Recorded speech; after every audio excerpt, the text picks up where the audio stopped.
All right, so we'll pick up right where we left off. Any questions before I get going? All right.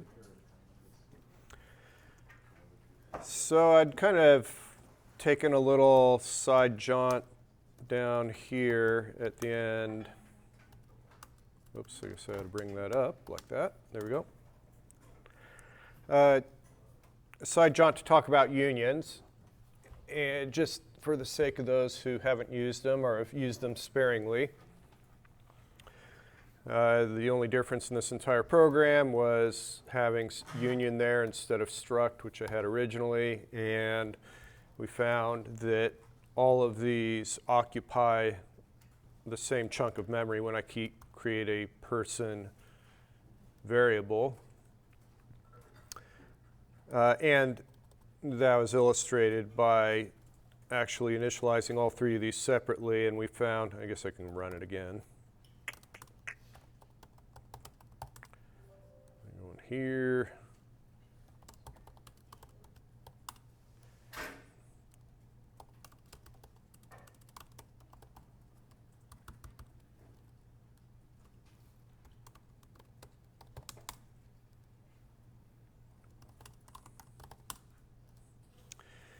And we saw that although I had initialized the initial to A, we got a closing curly brace, the age is really whacked out, and then the GPA came out as expected. And that's by virtue of it being the most recent thing that I assigned to that memory location, which would clobber anything that had been there previously. And so the kind of the philosophy behind having a union, since it seems useless on the surface, is when you need a single variable used in various locations in your application, and the issue is that the type, the kind of thing that that variable assumes needs to be different depending on where you are in that application. And it's mutually exclusive. You'd never have, by definition, to use it properly, you'd never have a situation where you need the union to take on both, in my case, an integer value and a character value. And so the motivation for going into all that was to tie it back to the first Bison stuff. Hope I saw last time many of you were following me on that. If you weren't or whatever, you could get a current copy of that, of course, in Tuesday's notes down here. So feel free to grab those too if you haven't already gotten caught up to what I was doing. And let's see, what did we have here? And so the situation is that, all right, so taking a little bit of a backup, when the regular expression matches something, it is stored in YY text. And it is stored in YY text as a C-style string, which means an array of characters terminated by a null character. So here we're only matching a single letter. Here we're only matching a single digit. Regardless, it is basically a C-style string of length 1. Okay? And we were able to print those out, and it would show the letter or the digit that it matched. So what we want to do is we want to take, right now what's happening is that we have these tokens that we are returning to the parser. So recall that, let's look at the parsing file here. Here's our main function. All it does is it just has a call to YYParse. YYParse is generated by Bison, and what YYParse does is, among the things it does, is it has a loop where it's calling YYLex over and over and over again, and the idea is that YYLex will have a return statement whenever it has a token to return. So that's where these are coming from. That'd be two calls, well, multiple calls to YYLex, from which YYParse is calling repeatedly. And then at each time that a token is received on the Bison side, it is going to try and match that token returned with something that it has in its set of rules here. And so recall we had a set of rules here where it's either going to get the only two tokens that could possibly be returned are letter and digit, and there is no rule in this grammar that starts with a letter or a digit. It would have no choice out of the blocks except to match this empty. And so empty would run this action, and then it would reduce to verbiage. And now that token or digit that had been returned by Lex will now match one of these. Because verbiage, again, think in terms of a stack, things being popped off the stack, somehow manipulated and something pushed back on the stack. So what we have is we have, prior to reading in anything, we have empty. That reduces to verbiage. That means verbiage is on the stack. Now that first token that we are getting from the lexer gives us either letter or digit, doesn't matter. And now we have verbiage and let's say letter on this stack, and that on the stack will match one of these rules right here. It matches this one, so it'll do whatever this action is and then reduce. So both of those get popped off the stack, the action occurs, and then verbiage is pushed back onto the stack.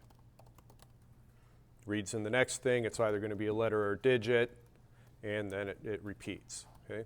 So what we want to do is we want to take this value that we have here in YY text, and we want to use it over in on the parser side. We want to get whatever that letter was or that digit was that we read in.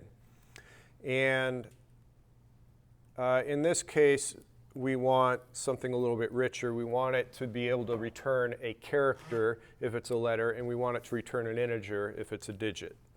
Okay. And now coming back to this, I think I showed this at one point. Let me look at it again with new eyes. Oops, let's stretch that. Okay, again, this is showing that you have a flex file and a Bison file. You run this command, it's going to generate this. You run this command, it's going to generate this down here. And up higher, we have note that our scanner has this built-in variable that always contains the expression that had been matched. And also, now, this is what we want to turn our attention to. There's another variable called YYLVal, which contains, you can initialize it however you want, and it becomes the semantic value. It becomes the contents of that token. Now, not all tokens have a semantic value. Digit clearly would, because you could easily have a number associated with the token digit, and likewise character with letter. An example of something that wouldn't really need a semantic value would be like if you're handling arithmetic and there would be a plus token, right? What semantic value are you possibly going to give plus? A plus sign? Well, you know what it is. It's called plus. It isn't going to vary ever. So there are certainly tokens that don't require semantic value. But in our case, we have those two that we want. Note this is that YYLVal is an integer by default. So if all you're dealing with in your parser are integers, then you're good to go. No modification is needed. I'm trying to enrich it a little bit, have in our case dealing with both characters and integers, so I now need to turn YYLVal into a union, where depending on the kind of thing that it matches in the scanner, it'll either set the character portion of the union or the integer portion of the union. So the way we configure that is we go ahead and do that up here. I'm in Bison. I'm in the file for Bison, our parser. And before my rules begin, so up at the top here where it takes various directives, I give it a directive called union. And I just go ahead and say, you kind of declare it exactly the same way that this was being declared, where you just give it types and names of members. So we will say for character, we'll call it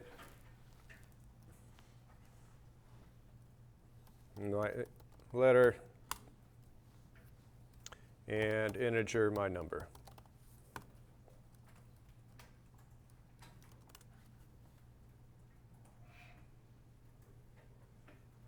So now, when I come back to the scanner, let me go ahead and just grab these 4 lines just so I can paste them into the scanner file. Just for reference, they don't belong here. I just want us to be able to visually see it. I'll delete it in a minute. Now, if I want to set the my letter portion, I treat YYLVal as a union, and I literally say YYLVal dot my letter or YYLVal dot my number. So here, I want as a line of code, I can put it, I want it before the return statement. Obviously, anything after the return statement isn't going to be reached. So I will stick it, doesn't matter where I stick it, I'll just put it right here at the beginning. And I'll say YYLVal dot my letter equals, and now you tell me, given what YY text is, what do I put on the right-hand side of that assignment?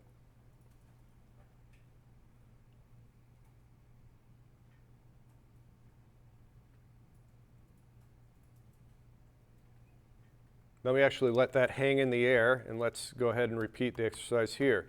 Here, I'm going to get a digit, so I want to set the my number portion of the union. So I say YYLVal dot my number equals. How do I do the conversion to a number? And what am I converting?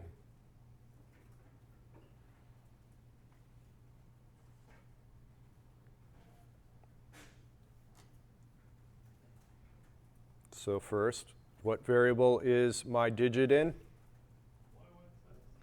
YY text. And what kind of thing is YY text? No, it's not. It's not a character. YY text is always a C string. So how do I convert my C string to an integer? How do you convert strings to numbers in C++? A to I will work. A to I is the old C language style. How can we get the C++ kind of equivalent to that? S to I, string to integer. There we go.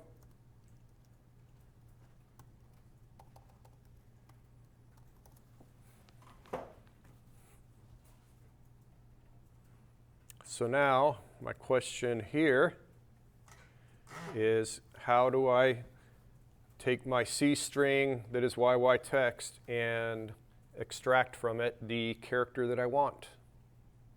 First of all, just to beat the obvious into the ground, what will this regular expression match?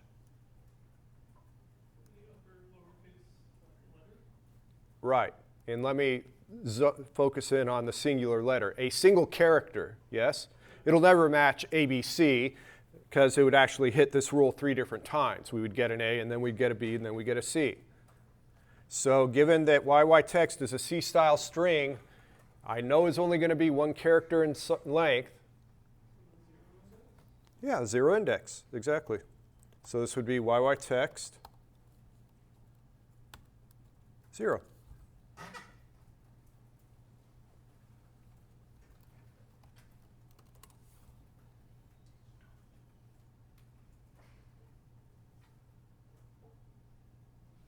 I think this will generate an error. Let's see. Let me go ahead and split it like that. I will bring that back up. And then here's my big long chain. I run Bison on, I haven't changed that, but I just leave this whole chain in place. Bison these should generate okay. I think it's going to crap out on the compiler. Let's see. Yep. And let's see what the error is. S2I was not declared. Did I mean standard colon S2I? And by golly, I did. So I'll come back here, and S2I is part of the standard library. I'll add that.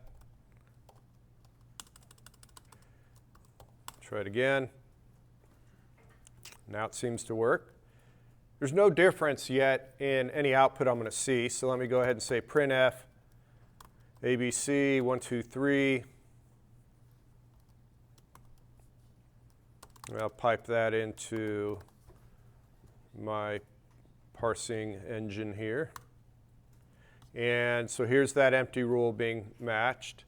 And then this is on the scanner side. This is on the parser. This is on the scanner. Parser then got it. Scanner, parser, and then we see letter, letter, letter, digit, digit, digit.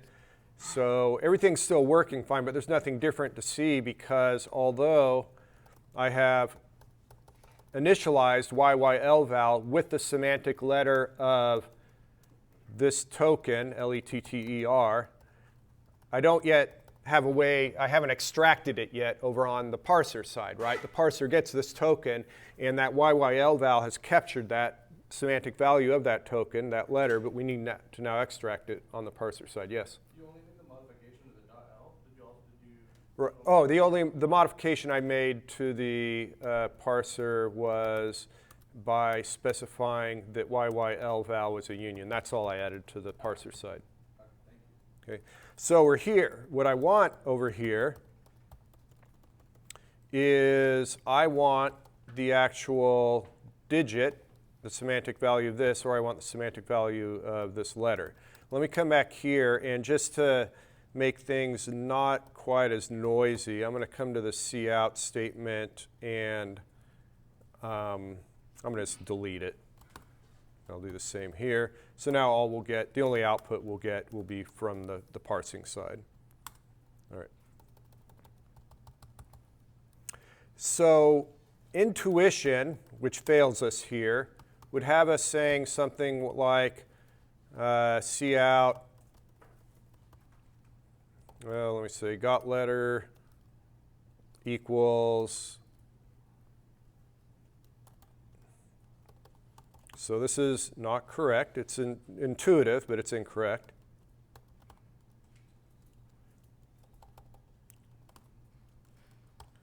Make this across several lines.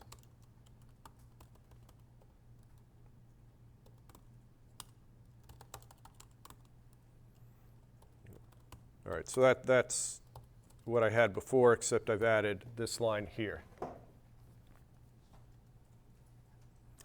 So here's the question. Can anyone tell me why there's a very clear reason why it won't work? Anyone want to hazard what that reason is?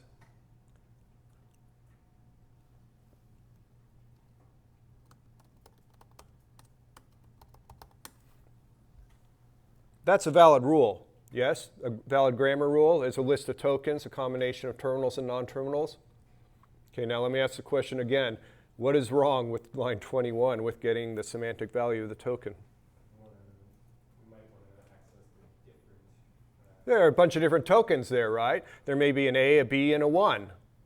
Well, which one are we talking about? And that's why the line 21 here doesn't work, is there's no information here telling us which of the tokens we want the semantic value of. We may want them all. And in fact, we have fairly complex grammar rules in the game programming language, and there will be situations where there are 3 or 4 things in the rule, and you need to grab the semantic value of each of them. Okay. So let me go ahead and well, I'll leave it like this. Let me do this. There is the way you specify the semantic value of one of these tokens is with a $ followed by a digit representing its order in the rule.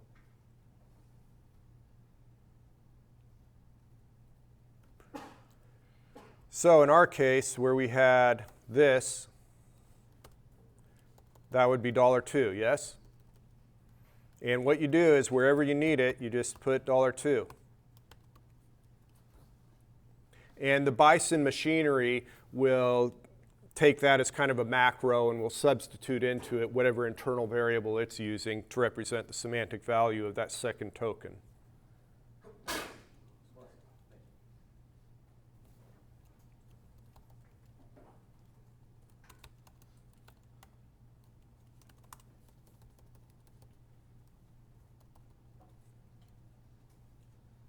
So I'll go ahead and try the same thing over here. Let me see, maybe I can take 3yy, I'll delete that, change that to digit, and change that to digit.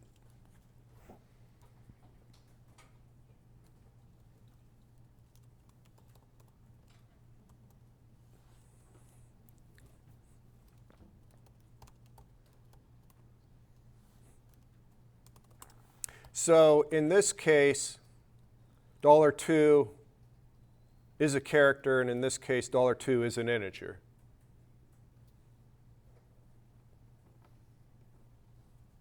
I guess I should try it. Make sure I didn't do anything wrong. Whoops, this one.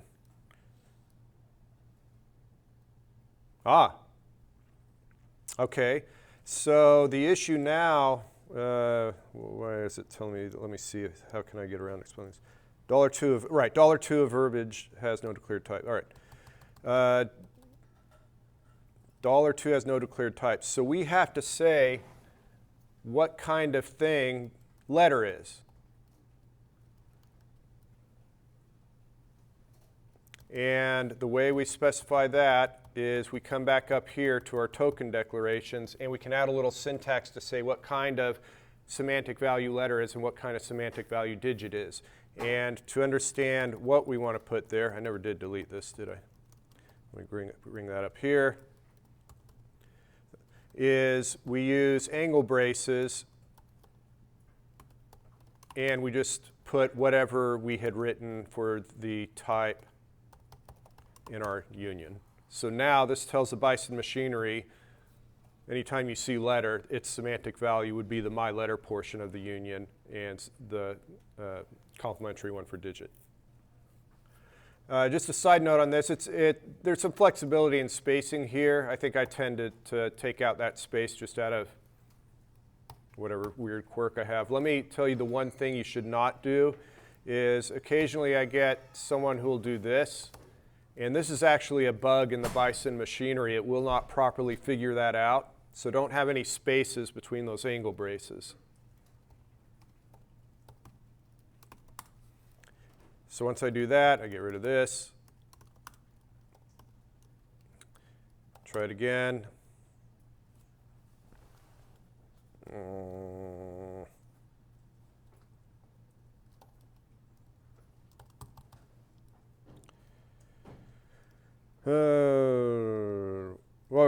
Right. So, did I not have that naked somewhere? LVAL. Oh, I got that right. Let me see. Where am I messing that up?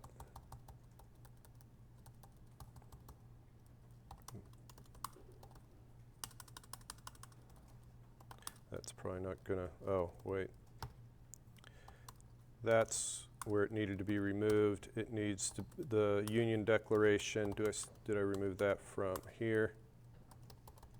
Yeah, I removed it from the wrong file. Union declaration belongs in Bison.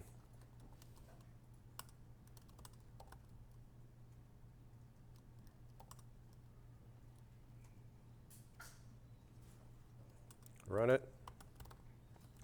Let me do that, print F.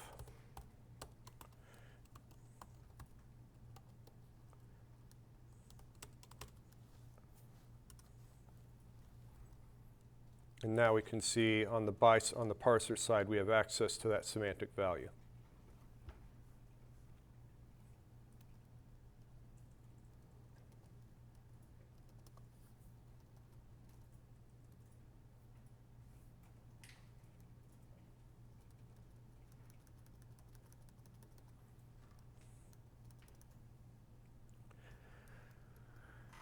There's one more thing that we like to do in these actions, and that is you might be doing useful work rather than just reporting out like I'm doing here. And what you want that useful work to do is you want it to, whatever it is, you want to then give whatever's over here a value, so that the non-terminal will have a semantic value as well. And the thing on the left-hand side there, the rule, the object you're reducing to, is represented by $. So now you have at your disposal the ability to say $$ equals, you know, maybe you're doing, it'd be more complex than this, but you have that kind of assignment going on where $$ is on the left-hand side, and you've got some sort of construct on the right-hand side that you're assigning to it. And so we'll see this later on when, like when we get to, in Project 5, when we get to statements, there will actually be a statement class, and you'll have a pointer to a statement, and you'll build a linked list. So if you have a print in GPL, you have a print statement, an if statement, a for loop, right? These are 3 different statements. And we end up building a linked list like that. And the way you build the list is similar to how we're building this here, where this allows verbiage to kind of iteratively go. We'd have the same thing for a statement. Would become a statement list. In the statement list, we'd keep returning to. And what you're doing is you take the head of that list and you assign it to $, and then each time you go through, you add a new statement object to this list and then assign the head to $, right? And that way it propagates and your list slowly grows. Let me do this. There should be a problem when I do this. Let's see if I can get the error generated. Right there. So this looks familiar. I had the problem with the letter and number tokens that they had no type, so I had to use those angle braces as well to say what part of the union each of those tokens was. And I'm getting a similar complaint about verbiage. So I come up here, and this directive is meant for the terminal tokens, the things that Flex is giving us on the scanner side. If I have a non-terminal that I need to give a type to, meaning I have to say my non-terminal is either this or this, then let me see, what was I doing? The letter? That's what that looks like. So that's for my non-terminals. That lets me assign things to $, whatever's on the left-hand side.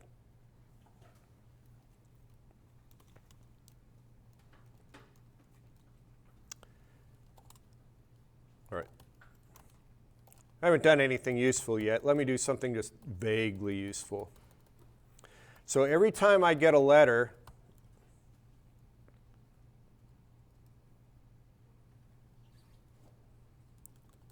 whatever was previously assigned to that letter is here, and the next letter would be here. So basically I'm ignoring whatever I had before, and I'm reducing to the latest letter. Anyone want to hazard a guess? Let me add another one. Let me say,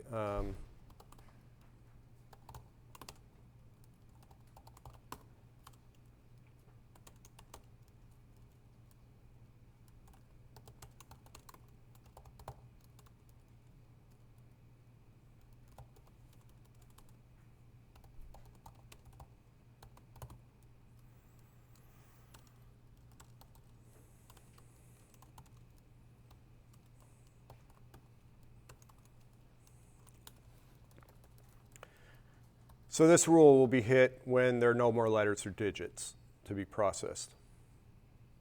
And what it'll do is it'll print the contents of verbiage. So if I do printf out at the shell ABC 1, 2, 3, and I pipe that into, actually let me just do ABC. Anyone want to guess what's going to print out?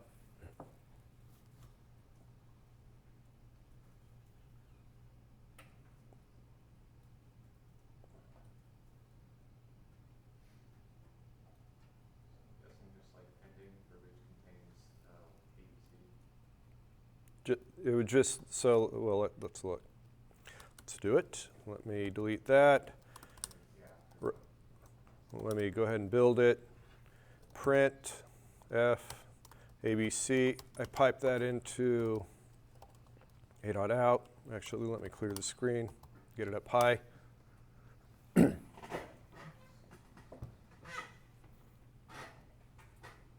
So it contains the last letter. So let's quickly look at why that is.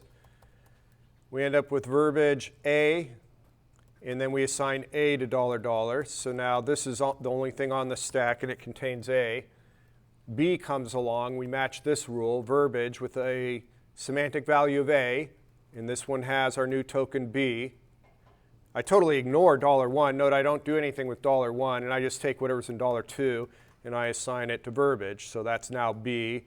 Third time through, C is $2, and so C gets assigned to verbiage. Now there's no more input, and so it falls up to this rule and does this action here. So that just gives us the last letter.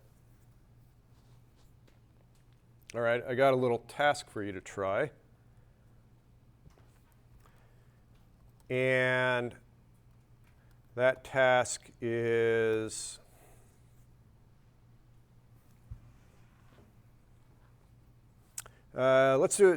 let's do it in a couple phases.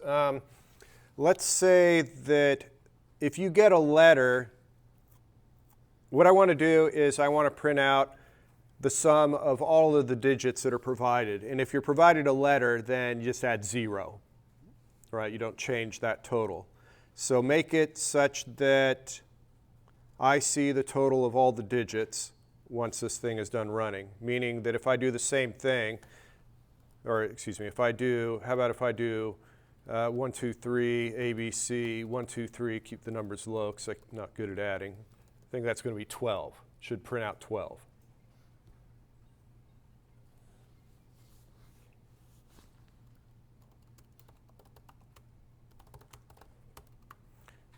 Let me go ahead and bring this full screen so that you can look at what I have so far.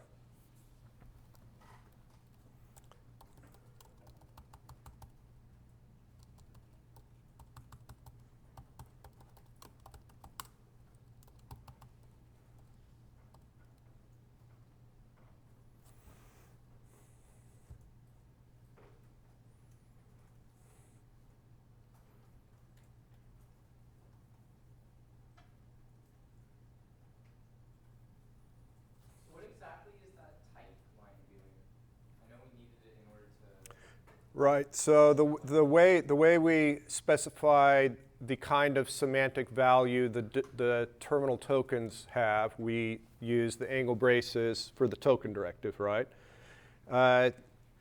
Percent token is specifically to designate the token as a terminal token. Verbiage is not a terminal token. So I would not use the token directive for verbiage. So instead I use this type directive where I have to say that this non-terminal verbiage actually has a type that'll have a semantic value of that type. So I'm asking you to give me the sum of all the digits, so what should that be on line 4? My number. All right, so that's going to be one of your edits.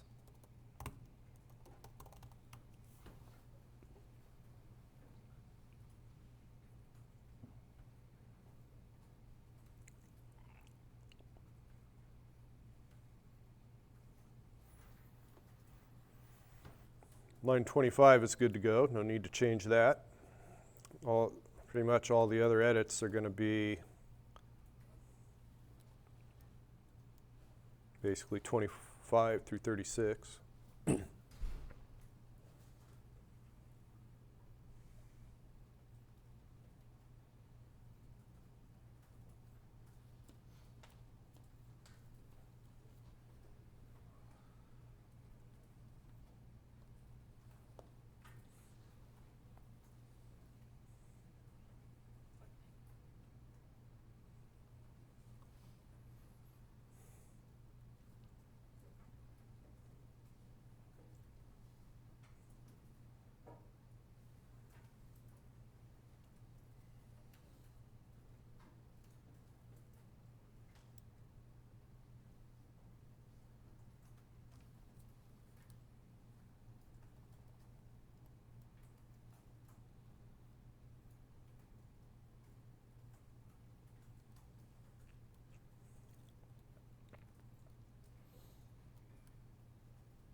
So someone want to throw out what I should do with this verbage digit rule?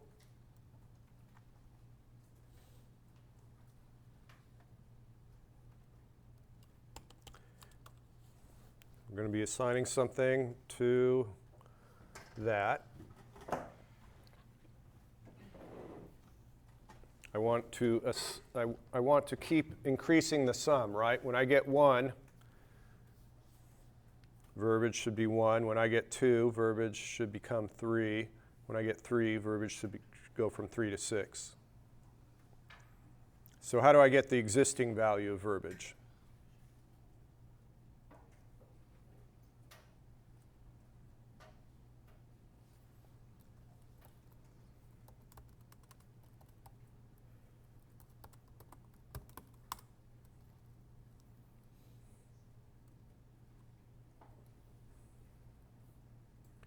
We'll assume empty has already occurred. If I have verbiage on the stack and I have a digit where the semantic value is 1, let me go ahead and do this assumption here. That's what's on the stack. It's going to match the rule on 32, so what action should it take to see that it's the token representing the reduction contains 1?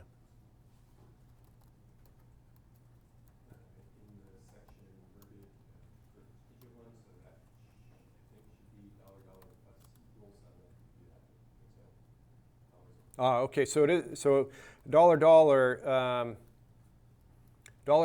is empty when you enter this rule, right? Because you run this action and then it reduces to $$. So $$ isn't a token yet.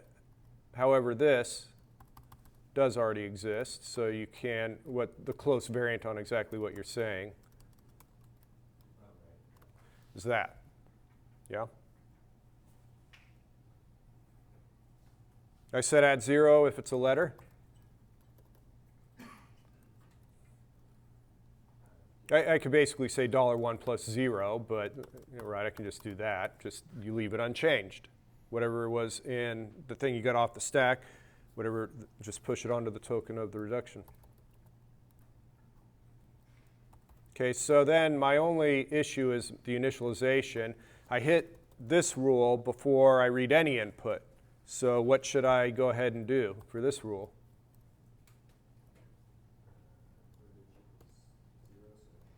Right, $$ equals 0.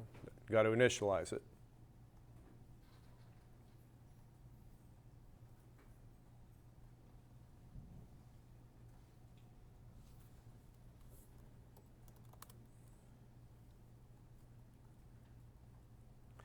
And give that a quick try.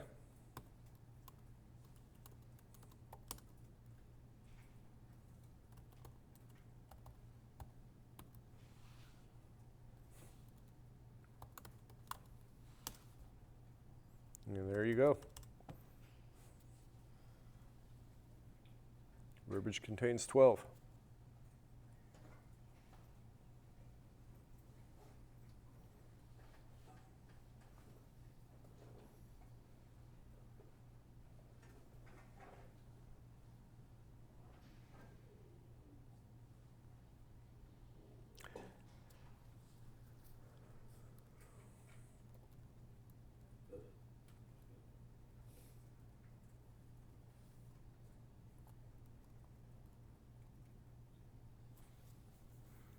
All right, so now I'm going to give you, we're going to change this up. I guess I'll save this as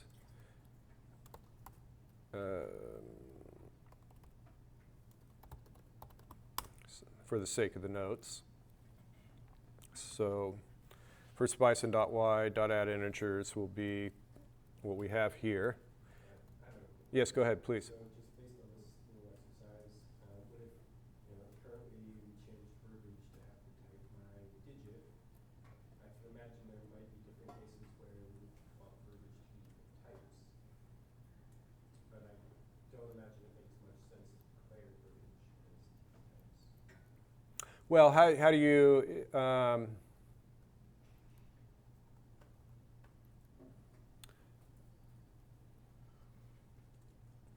Well, let's explore a close variant of that.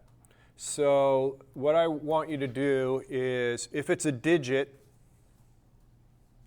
I want you to,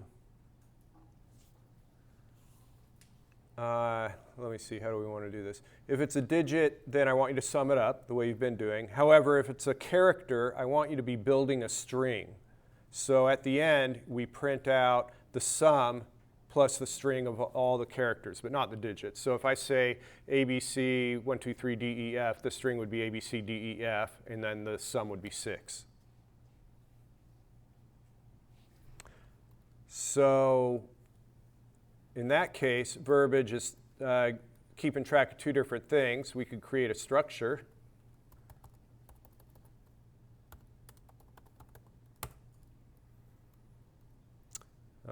Let's see, we'll call this structure, I don't know, both. Not very creative, that's all right. And it can have a string, which is all the chars. And it can have an integer, which is the total num. Yes? What would be the difference between like percent union and like if we did a regular like C union? So what the percent union is a directive to the Bison machinery to assume that YYL val is of type union with these members. Yeah, that makes sense.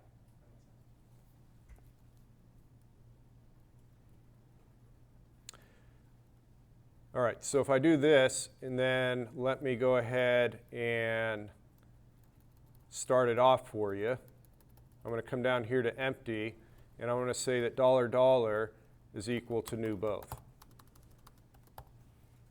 So now you got to do some editing to make this work. So if $$ is new both, then that means that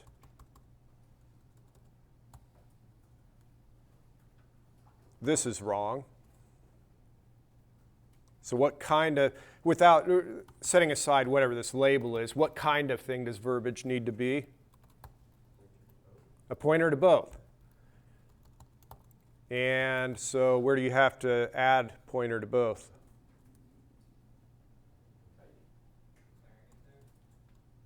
Right, so where does this hang out? You want to declare the my number after the struct both? Do we have one? I think what we're probably gonna have to add, let me go ahead and, so we're gonna have to do this. Right?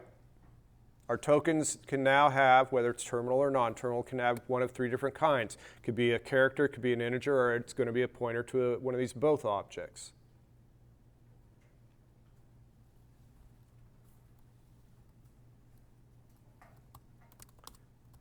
And then this would be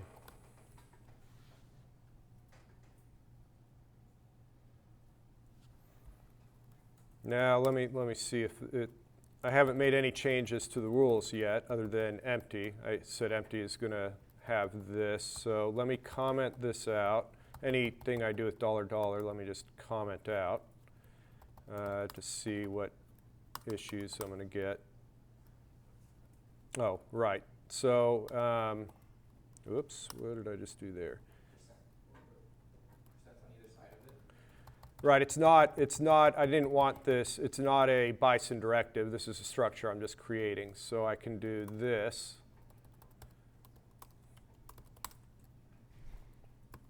Still not sure if that's going to get it. I've got an issue with string, standard string. Probably still going to have issues. Let me zoom in here. All right, so I've got an issue. Is this going to come from, let me start at the top here. So first I need to deal with the string. Let me deal with the string. It doesn't know what a string is. Where do you find strings? Yeah, so I will just stick this here as part of my chunk of code here. All right, let's see if that gets me a little further. It does. All right, so now I've got this issue where it says that both does not name a type. And the reason for that, it isn't a namespace issue. It is where it's declaring the union is above where it's inserting this code, the way it generates the code. Union's happening before it gets to Right. So if we're to crack open the generated code, we would see the declaration of the YY-LVAL union before we saw the this definition of this code. So there are, let me try, there's another piece that's worth knowing, so let me see if this resolves it.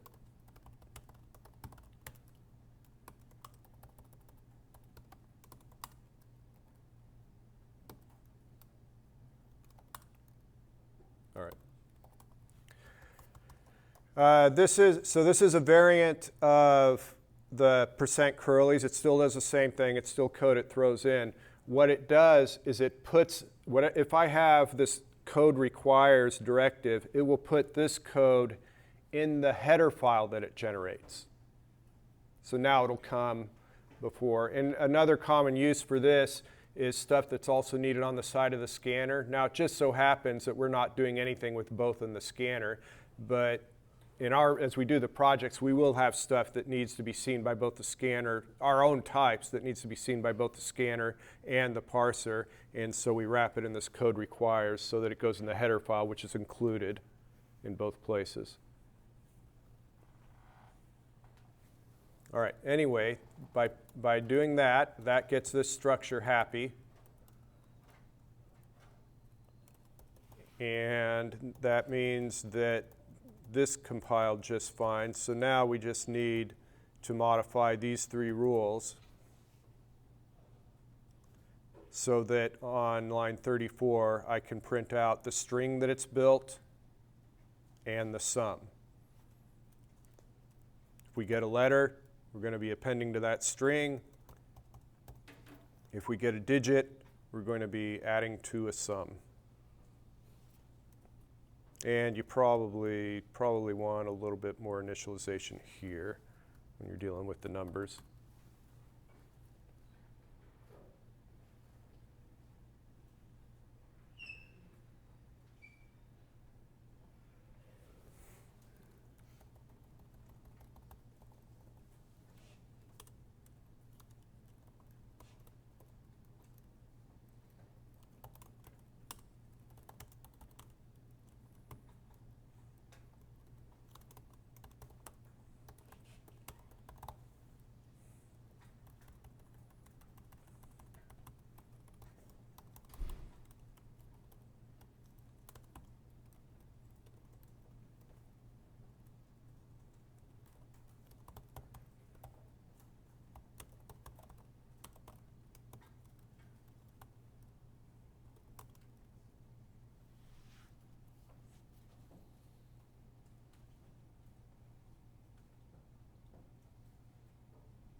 Gesundheit.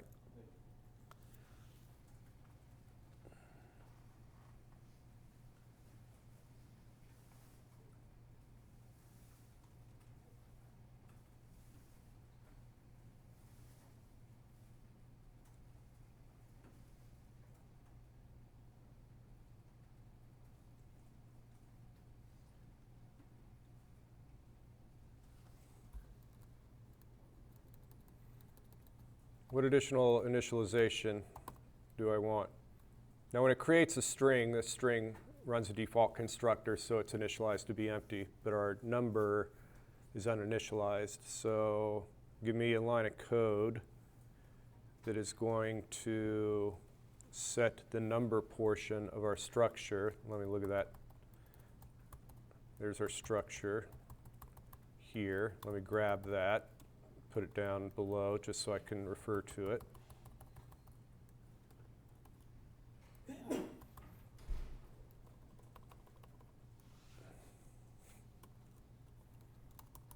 I want to initialize the total num to be 0.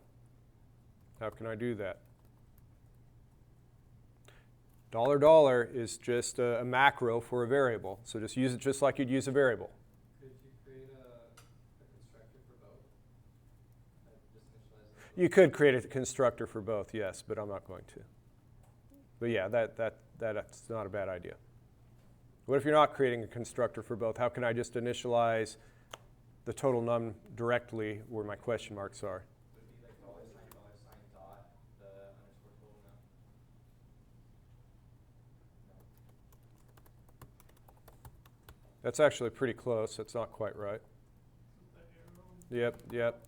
$$ is a pointer to a both object. There you go. Treat it just like a variable. Okay.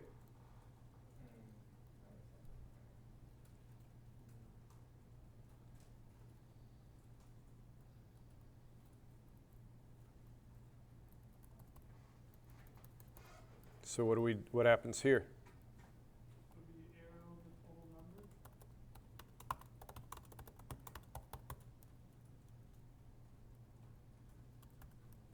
And the same thing after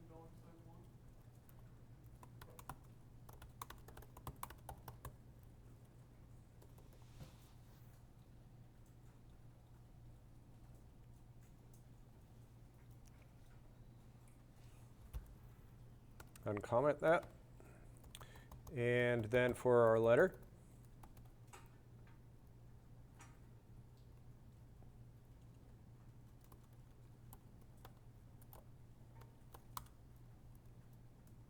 Same thing as line 51, but all the characters. Since it's a string, you should still be able to do +$22. yeah. I guess we can shorthand this, right? Can't we say plus equals?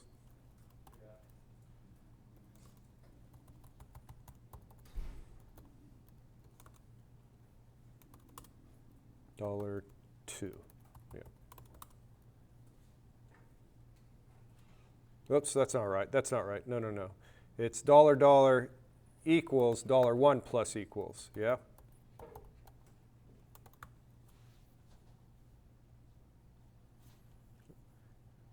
We've been cruising along. This is our pointer to both that's got a bunch of crap in it.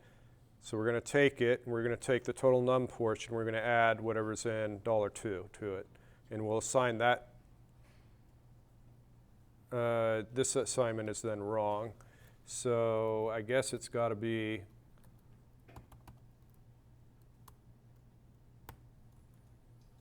so first we do that, and then what? What does $$ equal?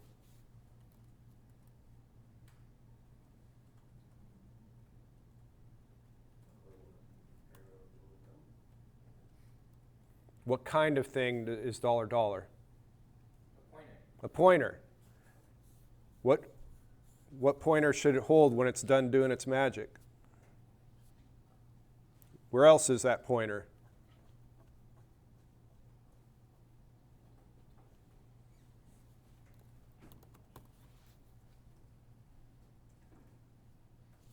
I'm going to do it. We come into this rule. We've got a bunch of things that have been going on. Here's our pointer to our both object. We've got a digit. All right, let's go ahead and add that digit to the total number portion of this thing we've been having going on. Now we need to initialize this. Let's initialize it to that pointer. So that pointer will keep floating along as this thing reduces. So we have to make a similar change up here. So this is, first we go ahead and do the modification on that.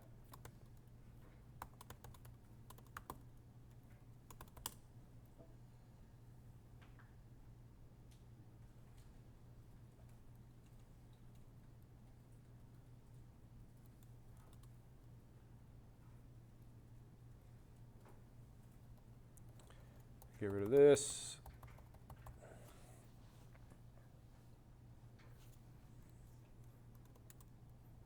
Let me see if it works first. I've got issues. I'm sorry, what is it called? Oh, I made it plural, didn't I?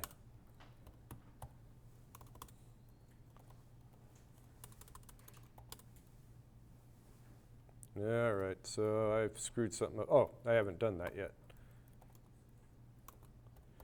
Come over here, open that up. So what's this one?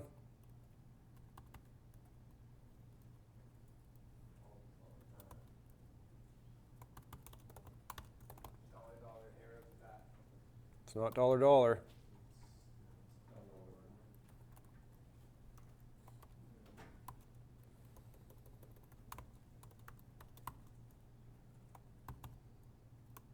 Oops.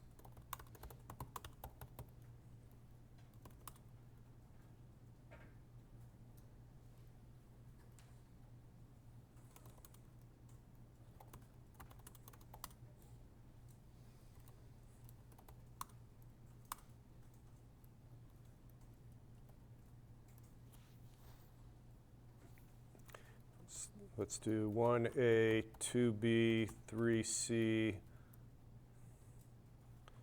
D, E, F.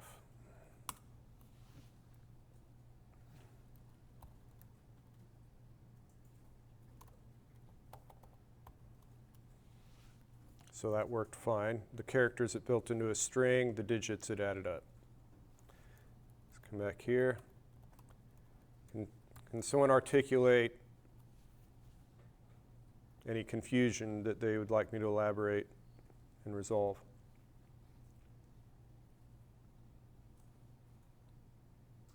I'm still a little bit confused that verbiage has the type my pair, but it seems to be taking, oh no, we changed it to BP, right? We did. We did change it to BP. Yeah. I didn't change it in my head. Oh, got it.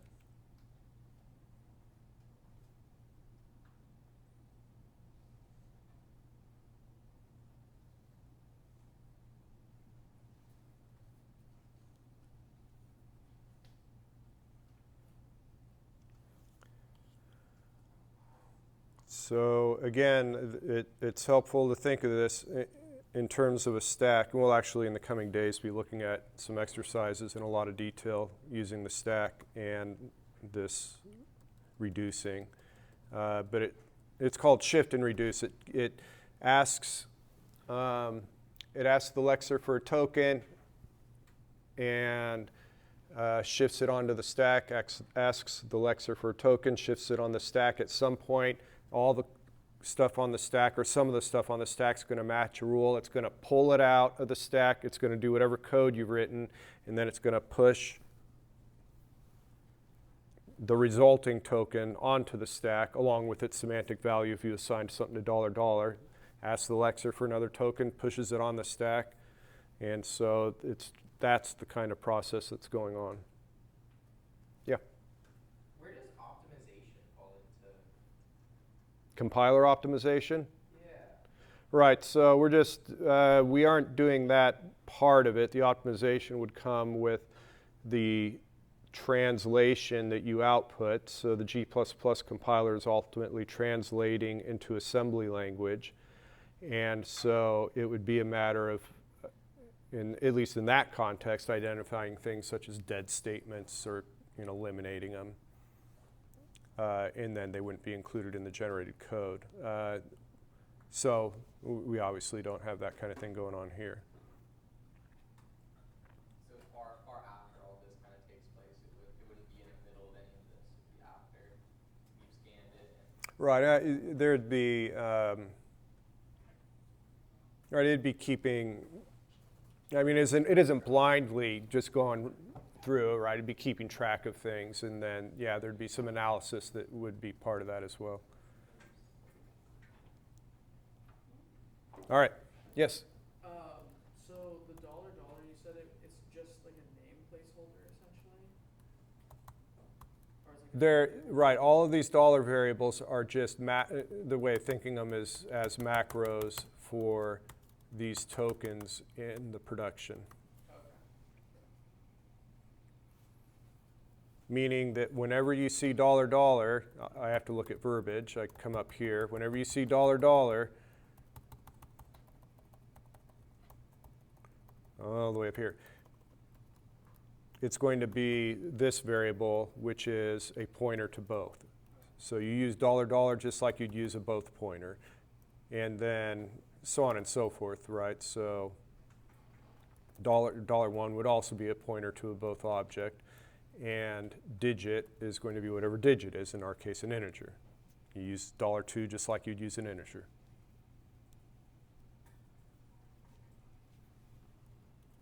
I have a memory leak.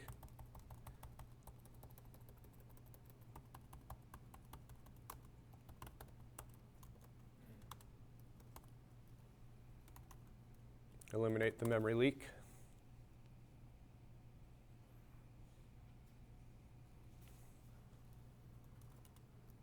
All right. So let me talk about the project real quick.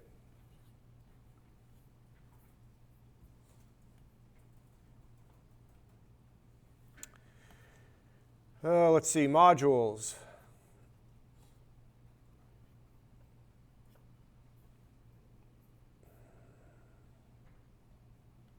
This would have been under the pre-course setup, extract required course files. Excuse me. The csci515.tar, we download that.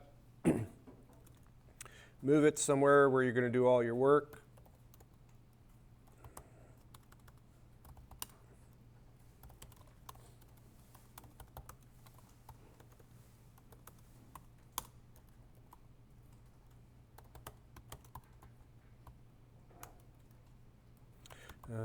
Let's see, I'm not going to be verbose about it. Let me create a temp directory.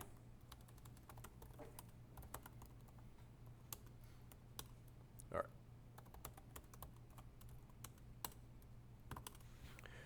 Creates 3 directories. So this tarball will create 3 directories. Bin, which has utilities that you'll use while developing the projects.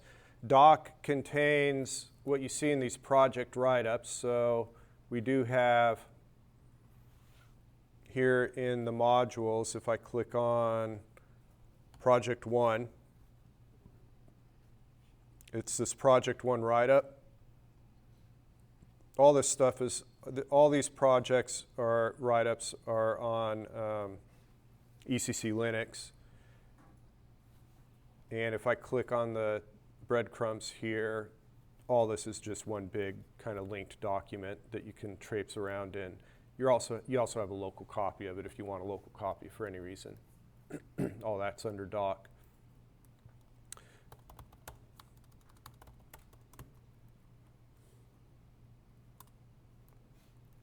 All right.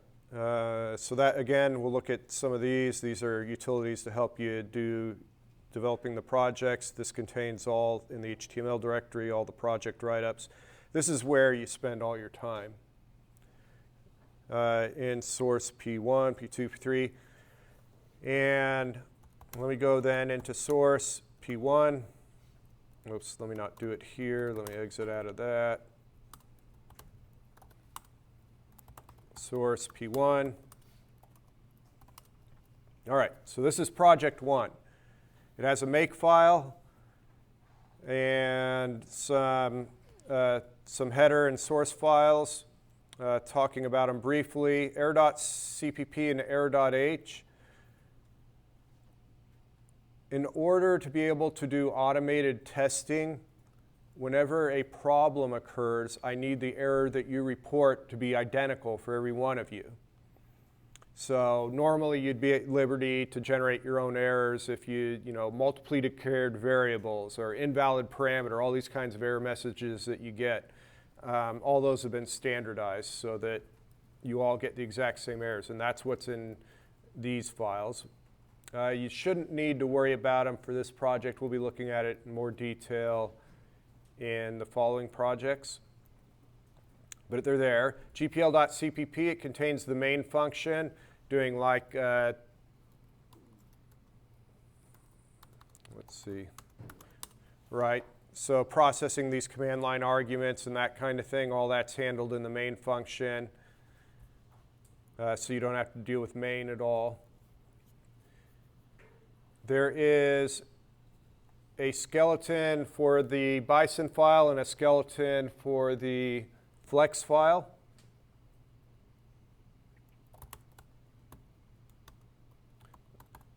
So this is what you're going to create. You're going to create a GPL.y and a GPL.l. This would go into GPL.l.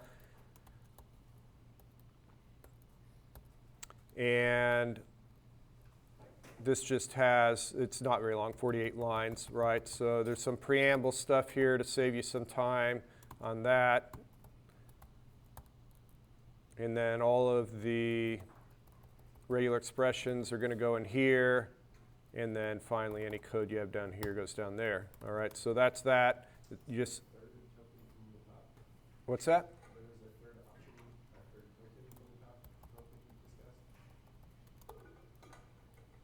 You talking about these?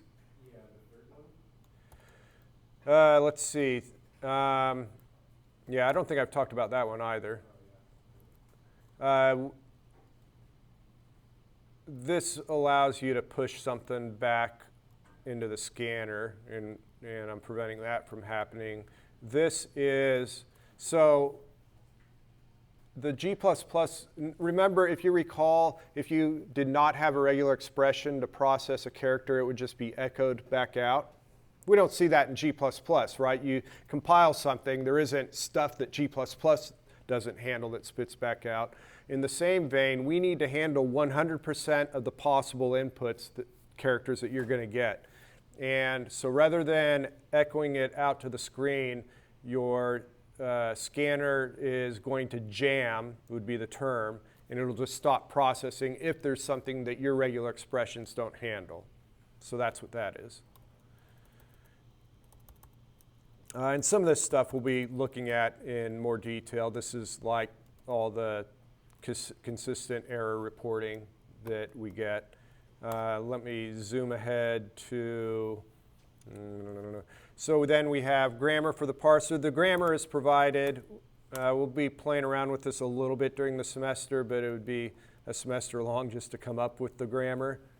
So as I said, we'll do some grammar manipulation, but by and large it's provided that all those grammar rules go into your Bison file. And then most of these are provided. These are all the keywords in GPL. So these are the, quote, regular expressions. No need to make you type in all this stuff. All this is provided. One thing I'd recommend is put this stuff in double quotes. I mentioned that this is gratuitous but does no harm. However, when I get down to like here, definitely want the double quotes on this kind of thing because you want to find an open square brace. You don't want that to be the starting of a regular expression character class. Yeah? Can you escape it as well with like a backslash? Does that work? Yes, that'll work. Okay. Backslash will work. And then we get down far enough and you have to provide your own regular expressions for the more of the rich things like you'll see for doubles. Right, the stuff we did on doubles the other day, you'd put right there.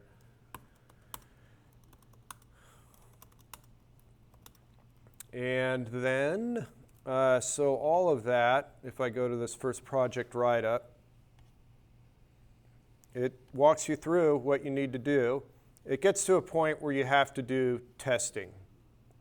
And it'll say, by the time you reach this point, you should pass the first 3 tests, that kind of thing. So there is a test directory, if I look at that. I think this is the only project where the test actually starts at 0. I need to renumber these. So there are 20 tests on the first project. The .gpl represents the game that it's going to run through your code. Now I use the word game charitably. It is GPL code, right? Some of the code will be syntactically correct. Some of the code will be screwed up in one way or another. And there's some expected output that your program will produce and some expected error output that your program will produce. You'll notice that if I do a long listing on this stuff, some of these files are empty, like that one has 0 bytes, so there are no errors that you expect to have on test 18. Let me jump to, let me see. I do.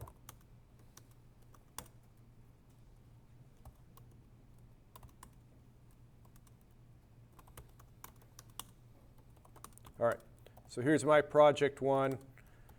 You type make.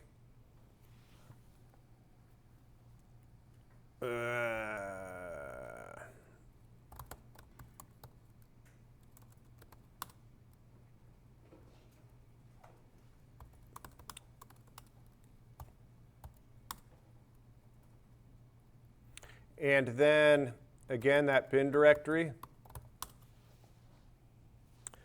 The workhorse for testing is GT. I guess that means GPL test.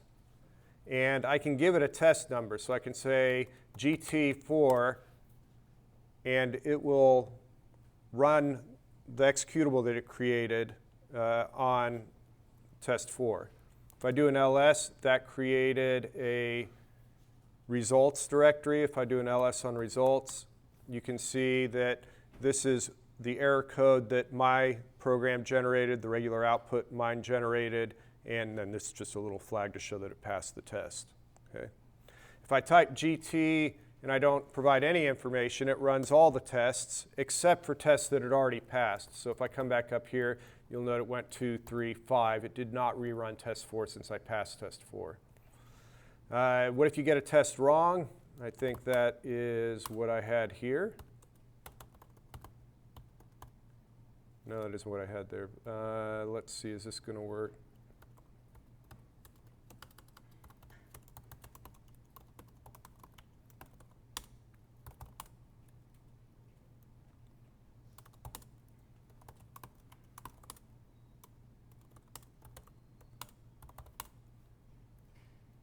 All right. Again, if I do GT, it isn't going to rerun anything, so I passed all the tests. You'll note here you can provide the all flag to kind of rerun all the tests, so let me do that.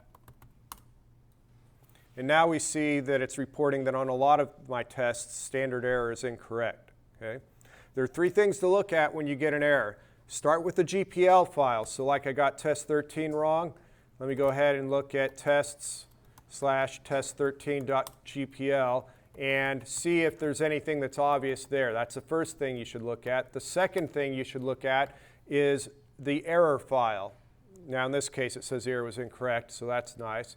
The utilities VD means look at the Vim differences in standard out. VDE means look at the differences in error output. So I'd say VDE, and I'm interested in what I did wrong on test 13, so I type 13. What it does is it shows me the expected error output on the left, test, and then here's results. This is my error output.